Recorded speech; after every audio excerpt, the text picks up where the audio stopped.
بسم اللہ الرحمن الرحیم بسم اللہ الرحمن الرحیم الحمد للہ وکفا وسلام علی عبادہ الذین اصطفى اما بعد فاعوذ باللہ من الشیطان الرجیم بسم اللہ الرحمن الرحیم فذکر فإن الذکری تنفع المؤمنین صدق اللہ العظیم۔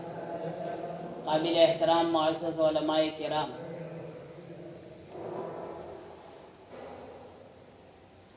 بہت کچھ باتیں الحمدللہ ہمارے سامنے پیش ہو چکی اور آئندہ بھی انشاءاللہ بات ہوتی رہے گی، لیکن مقصود جو یہ ہے کہ ہمارے اندر فکر آئے، اور ہر انسان میں سب سے پہلے دو فکریں آنی چاہیے کہ میری زندگی کا مقصد کیا اور اس مقصد کے حصول کے لیے منزل مقصود تک پہنچنے کا راستہ کیا۔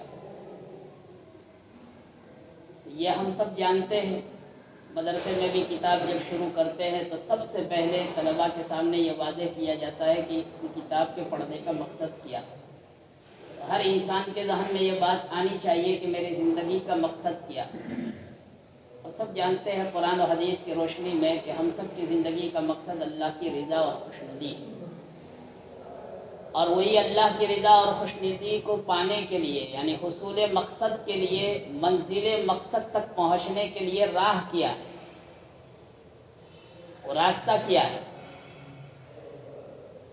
بہت سے مذہب والوں نے اپنے اعتبار سے وہ راستہ تجویز کیا، اور اس راستے کے لیے انہوں نے نہایت ریاضتیں اور مجاہدے انہوں نے اپنائے کہ بس ہم منزل مقصود تک پہنچ جائے، یعنی اللہ کو پا لیں، مالک کو حاصل کر لیں۔ غیر مسلموں نے بھی، ان کے مذہب میں یوگیوں نے بہت کچھ ریاضتیں اور مجاہدے اپنائے، کوئی ایک پاؤں پر کھڑا رہا اور ایک سال تک، کوئی دو سال تک، کوئی تین سال تک، نہ بیوی نہ بچے نہ دکان نہ مکان نہ آرائش نہ رہائش، دنیا سے بالکل قطع تعلق، اور ریاضتیں اور مجاہدے اپناتے رہے۔ نہ اچھے کپڑے پہنے، بلکہ بعضوں نے تو کپڑے تک بھی اتار دیے، کھانا چھوڑ دیا، پینا چھوڑ دیا، اچھا لباس چھوڑ دیا، اور سمجھ رہے کہ ہم مالک کو پالیں گے۔ اسی راستے پر عیسائی بھی چلے، عیسائیوں میں بڑے بڑے راہب پیدا ہوئے جنہوں نے جنگلوں میں جا کر زندگی بسر کی، گھر چھوڑ دیا، تاریک الدنیا ہو گئے، نہ بیوی بچے ہے، نہ گھر بار ہے، نہ دکان مکان، نہ آرائش رہائش، کوئی چیز نہیں، جنگلوں میں چلے گئے۔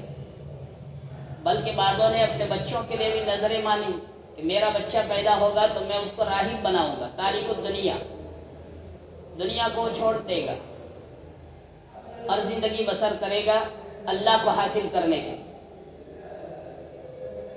تاریخ میں لکھا ہے وَرَهْبَانِيَّةً ابْتَدَعُوهَا مَا كَتَبْنَاهَا عَلَيْهِمْ کے تحت میں مفسرین لکھتے ہیں، مورخ لیکی جو تاریخ اخلاق یورپ کا بڑا لکھنے والا مورخ گزرا ہے، اس نے راہبوں کے قصے بیان کیے کہ ان راہبوں نے اللہ کو پانے کے لیے کیا کیا ریاضتیں اور مجاہدے کیے۔ اس میں ایک نام آتا ہے بڑے راہب کا، بڑے راہب کا نام آتا ہے سینٹ میکرس اسکندری۔ 6 مہینے تک تو دلدل میں پڑا رہا، اور اس لیے پڑا رہا تاکہ زہریلی مکھیاں آئے اور ڈسے، اور ایک من لوہا اپنے اوپر لادے رہا۔ یوحنا راہب کے بارے میں لکھا ہے کہ 3 سال تک وہ کھڑا رہا، نہ لیٹا نہ بیٹھا، کسی بھی طریقے سے میں گر نہ جاؤں اس کے لیے شکلیں اپنائی، بس کسی طرح سے میں اللہ کو پالوں۔ یہ من گھڑت طریقے انہوں نے اپنائے محض اس لیے کہ وہ اللہ کو حاصل کر لے، اور اسی کا تذکرہ قرآن مجید میں ہے وَرَهْبَانِيَّةً ابْتَدَعُوهَا۔ رہبانیت کو انہوں نے اپنے اعتبار سے ایجاد کیا، ابتدعوها اسی سے بدعت کا لفظ مستنبط ہوتا ہے، اپنی طرف سے گھڑنا، نہ اللہ نے راہ بتائی ہو، نہ نبی نے طریقہ بتلایا۔ ما كتبناها علیہم، ہم نے ان کے اوپر یہ طریقے لازم نہیں کیے تھے، ہم نے لازم نہیں کیے تھے، اپنے اوپر انہوں نے لازم کیا کہ ہم اس راستے سے اللہ کو پالیں۔ انسان دنیا میں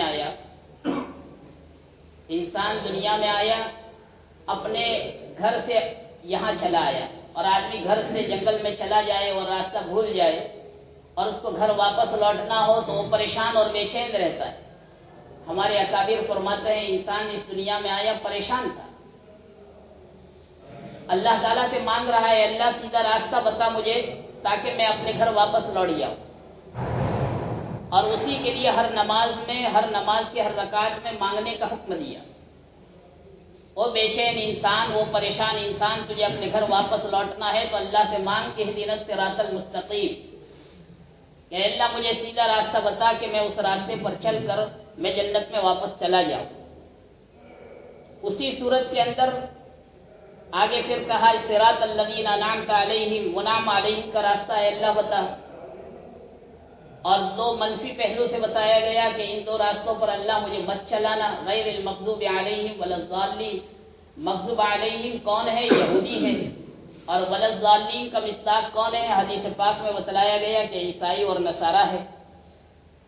یہ گمراہ ہوئے، عیسائی راہب بھی اپنے راستے پر چل کر وہ گمراہ ہوئے، کیوں؟ اس لیے کہ علم نہیں، اور یہودی کیوں گمراہ ہوئے؟ کہ علم تھا لیکن عشق نہیں تھا، جو ابھی مفتی صاحب نے بتلایا کہ شیطان عالم تھا، ملکوت ملائکہ کا ملکوت معلم کہا جاتا ہے کہ معلم ملائکہ ہے، یہ فرشتوں کا معلم۔ بعض حضرات نے پڑھا ہے معلم، کہ معلم نہیں تھا فرشتوں کا، فرشتوں سے پڑھا ہوا تھا تو بھی عالم ہے، فرشتوں کا معلم نہیں تو کم سے کم وہ معالم تو تھا ہی، وہ عالم تھا، عابد تھا۔ احادیث میں آتا ہے کہ ایک بالشت کے برابر بھی جگہ نہیں چھوڑی تھی جہاں اس نے سجدہ نہ کیا، عابد بھی تھا، عارف بھی تھا، وہ اللہ کو پہچانتا تھا۔ اسی لیے غضب کے موقع پر بھی اللہ غضب کی حالت میں ہے پھر بھی کہہ رہا ہے، دعا مانگ رہا ہے، رب انظرنی الی یوم یبعثون، مجھے دنیا میں بھیج دیجئے، مہلت دیجئے مجھے۔ کیوں؟ اس کو معرفت تھی کہ اللہ کا غضب اختیاری ہے، اللہ کے کنٹرول میں ہے، ہماری طرح سے کنٹرول سے باہر نہیں ہوتے۔ اللہ کا غضب ہے، لیکن اس موقع پر بھی کوئی بندہ اپنی بندگی کو ظاہر کرتا ہے، نیاز مندی کو ظاہر کرتا ہے اور عاجزی کرتا ہے، اور عاجزی کے ساتھ اس سے مانگتا ہے تو عین غضب کی حالت میں بھی اس کی دعا کو قبول کرتا ہے۔ یہ معرفت تھی اس کو، اس لیے اس نے مانگا اور اس کی دعا قبول بھی ہوئی، اللہ نے مہلت بھی دے دی۔ تو معرفت بھی تھی، عارف بھی تھا، لیکن عاشق نہیں تھا۔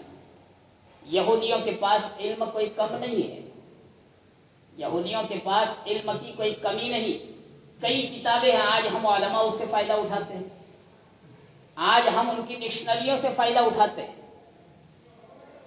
آج ہم یہ لوگ پڑھتے ہیں مستشرقین یہودی، اور 20-20 گھنٹے، کوئی 16-16 گھنٹے، 17-17 گھنٹے پڑھتے رہتے ہیں، ہمارے اسلام کا بھی مطالعہ کرتے ہیں کیڑے نکالنے کے لیے اور اعتراضات کرنے کے لیے۔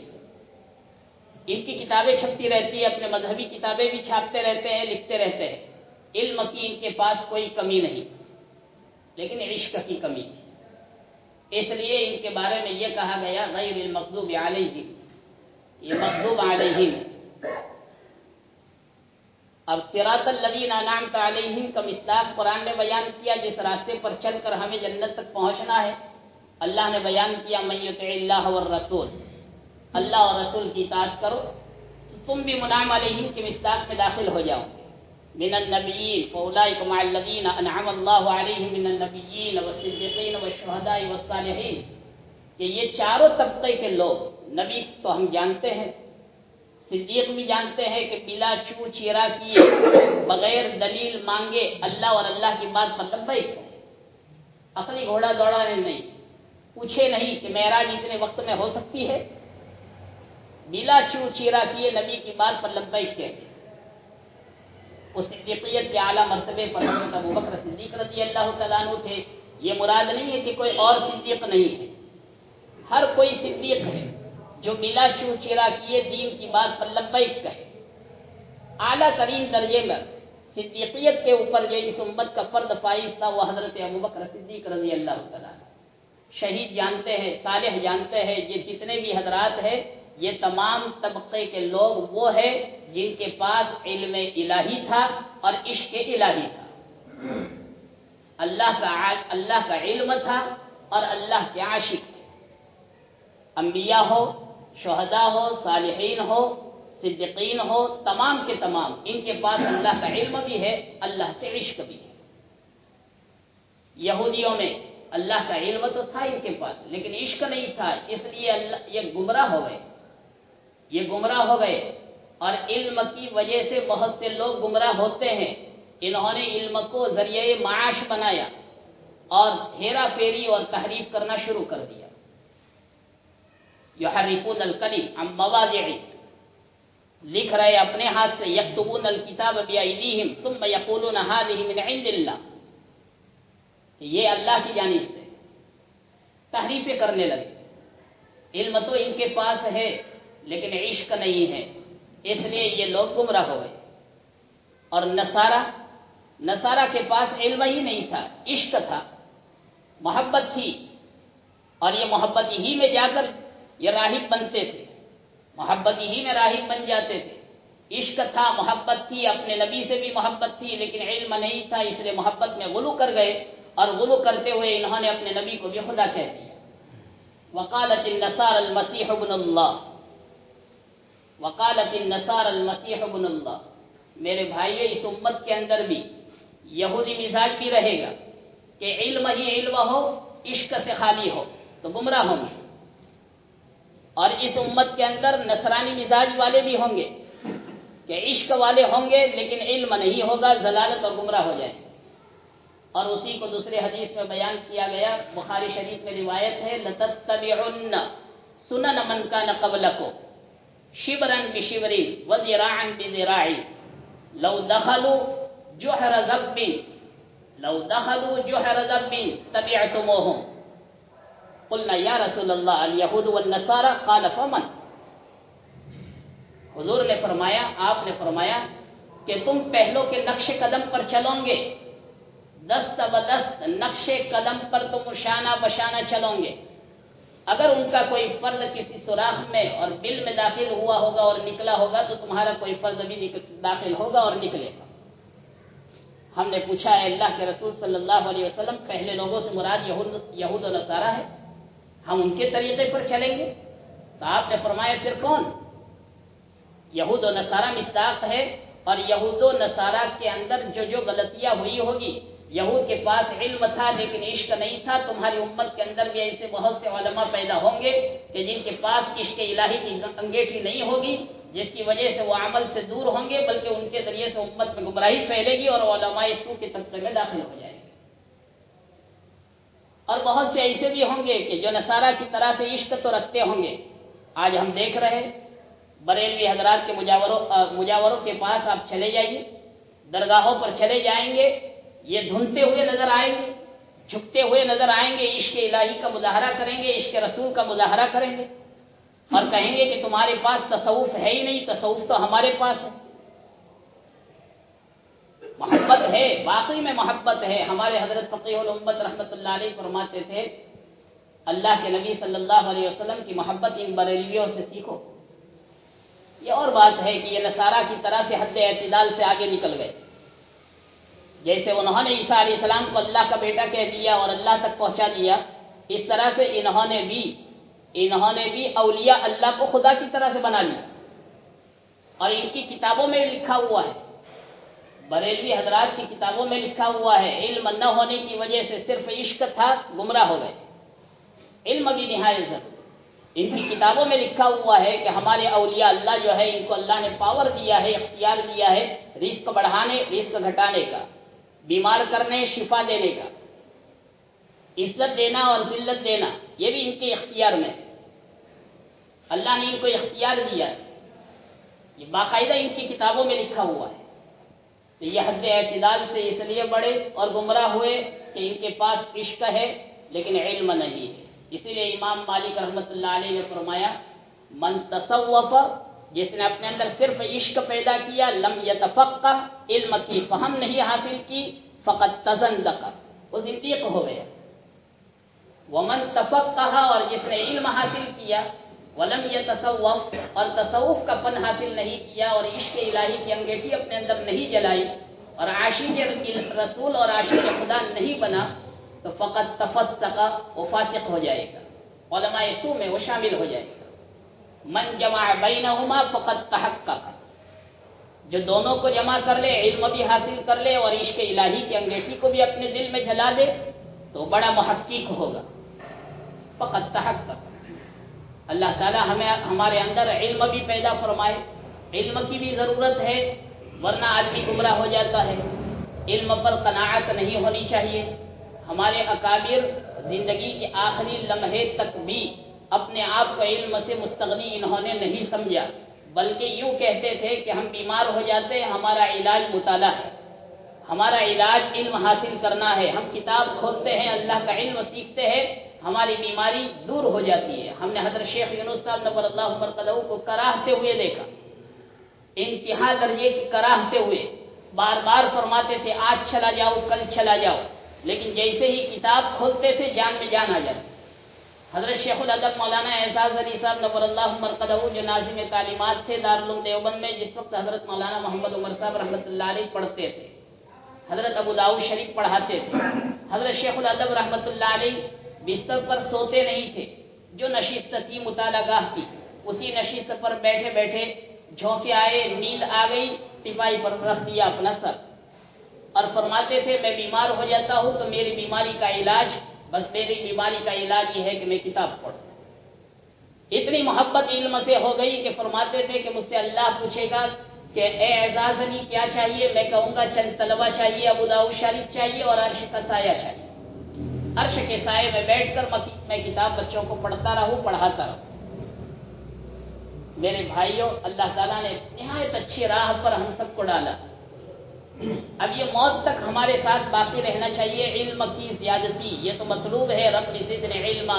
حضرت مفتی سعید احمد صاحب نور اللہ مرقدہ فرماتے تھے، میں جب پالنپور میں پڑھتا تھا حضرت مولانا کے پاس، حضرت مولانا نے یہ دعا مجھے سکھائی تھی، الحمدللہ انشاءاللہ موت تک مجھ سے چھوٹے گی نہیں کہ فرض نماز کے بعد جیسے آیت الکرسی پڑھتا ہوں، اس طرح سے رب زدنی علما پڑھتا ہوں، اور اللہ نے اسی کی برکت سے میں خیال کرتا ہوں کہ میرے علم میں برکت دی اور علم کو بڑھایا ہے۔ ہر آدمی محتاج ہے، نبی کو مانگنے کا حکم دیا تو ہمیں بھی مانگنا چاہیے اور اس کے لیے محنت بھی کرتے رہنا چاہیے۔ میرے بھائی اور بزرگوں، جب علم کے ساتھ عشق نہیں ہوتا ہے تو آدمی کیسے گمراہ ہوتا ہے؟ بڑے بڑے علماء گمراہ ہوئے۔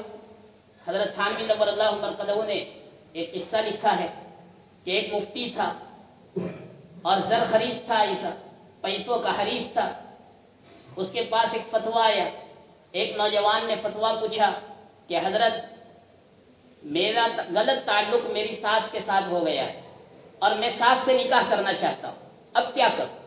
مفتی صاحب نے کہا کہ سوچ کر جواب لکھوں گا۔ سوچ کر انہوں نے جواب لکھا کہ اس سے پہلے جو عورت کے ساتھ نکاح ہوا ہے، یعنی ساس کی بیٹی کے ساتھ جو نکاح ہوا ہے وہ نکاح صحیح ہی ہوا نہیں، نکاح صحیح ہوا ہی نہیں ہے۔ جب نکاح صحیح نہیں ہوا تو یہ بیوی نہیں بنی، یہ ساس نہیں بنی، یہ اجنبی عورت ہے، اس سے نکاح کرنا صحیح۔ اور نکاح کیوں صحیح نہیں ہوا اس کی وجہ پھر لکھی۔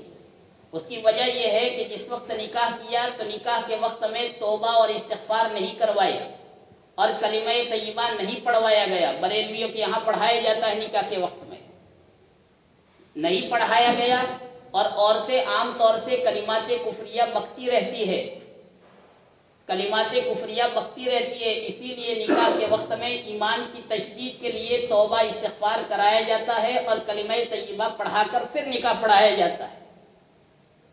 جب یہ توبہ استغفار نہیں ہوا، کلمات کفریہ بکتی رہی اور کلمہ ایمان کی تجدید نہیں ہوئی ہے تو نکاح ہی نہیں ہوا۔ نکاح نہیں ہوا تو وہ ساس نہیں بنی، یہ اجنبی عورت ہے، اس سے نکاح کرنا صحیح۔ ہمارے علماء نے لکھا ہے حضرت تھانوی نور اللہ مرقدہ کی اس واقعے کے بعد کہ یہ مفتی یہ بھول گیا، جھوٹ بات لکھ رہا ہے تو جھوٹ بولنے والا جو ہوتا ہے اس کا حافظہ صحیح نہیں ہوتا۔ دروغ گرا حافظہ نباشت، دروغ گورا